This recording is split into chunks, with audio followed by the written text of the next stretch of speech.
Oi, estamos reunidos mais uma vez para falar sobre um tema muito importante com relação ao idoso, que é a saúde mental.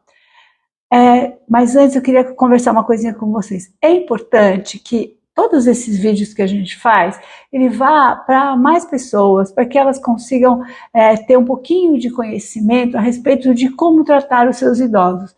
Isso é bom tanto para o cuidador profissional como o cuidador familiar, porque dissemina a informação.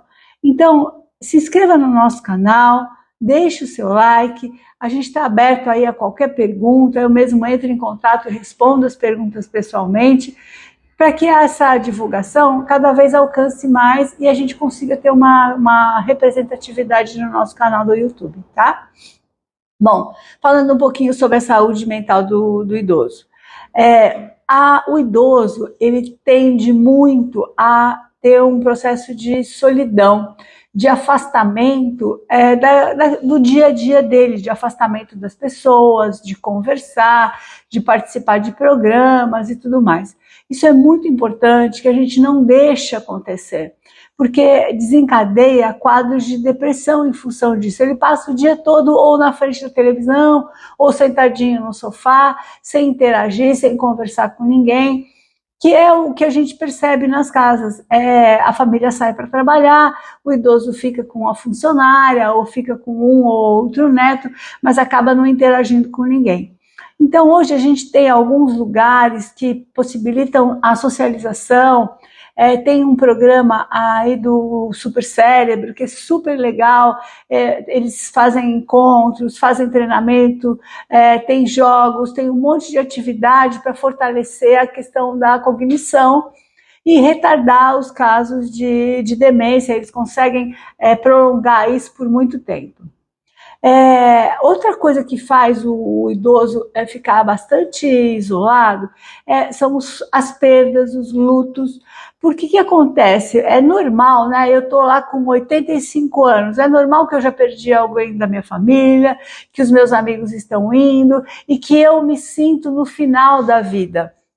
E na verdade a gente tem que encarar que não tem, a gente sabe do começo da vida, mas o final da vida de cada um a gente não conhece, né? Então é importante que ele não tenha esse conceito dentro da cabeça dele para que piore o quadro de depressão.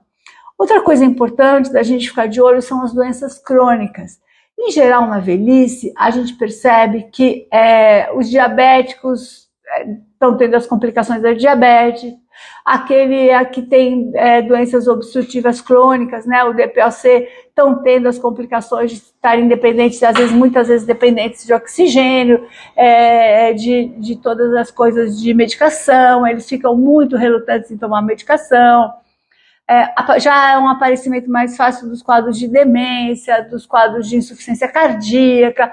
Então, todos esses processos de doenças crônicas, eles confundem muito, eles deixam a pessoa sem saber o que ela pode fazer e o que ela não pode fazer. É muito importante que se esclareça muito isso para o idoso, que ele saiba qual que é o limite dele, mas que ele esteja principalmente potencializado naquilo que não é o limite, para que ele consiga participar de tudo, tá? Existem alguns sinais que a gente identifica que o nosso idosinho está lá em casa e ele está com problema. Uma das coisas é a mudança de comportamento, a alteração de humor e as dificuldades cognitivas. A pessoa esquecer de alguma coisa é normal, né? Ela pode estar estressada, pode ter N fatores, ela pode esquecer daquilo que ela pegou a chave do carro e não sabe onde pôs, entendeu? Mas normalmente isso para lá da terceira idade, depois de 65 anos, 70 anos, é uma preocupação. Então a gente tem que estar sempre conversando e vendo qual que é a cognição, como eles estão agindo, como eles estão fazendo, se não mudou o humor, se o comportamento está o mesmo. E qualquer alteração, procurar um profissional médico que vai indicar algum tipo de avaliação, que normalmente é feito por uma neuropsicóloga, que indica que essa neuropsicóloga ela consegue identificar se está tendo algum caso de demência, de problema cognitivo, de confusão mental. E aí, de posse dessas coisas, o médico assistente, o geriatra, o psiquiatra, o neurologista, a pessoa que está cuidando do seu paciente, ele consegue medicar melhor, administrar melhor o tratamento. Então, e às vezes indicar uma psicóloga, indicar uma terapia ocupacional, indicar alguma coisa para que melhore essa saúde. Vamos colocar na cabeça uma coisa que é muito importante. Nas nossas crianças, a gente põe no balé, no judô, na natação, porque a gente quer sempre que eles sejam formados de uma forma melhor.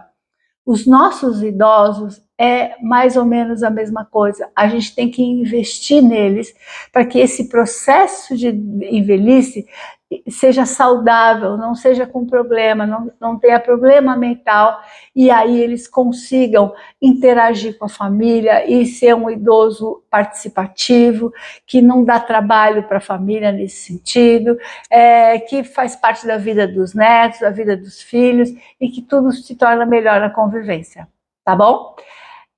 Não esquece, deixa o seu like e se inscreva no nosso canal para que a gente consiga cada vez mais atingir mais pessoas, tá bom? Obrigada!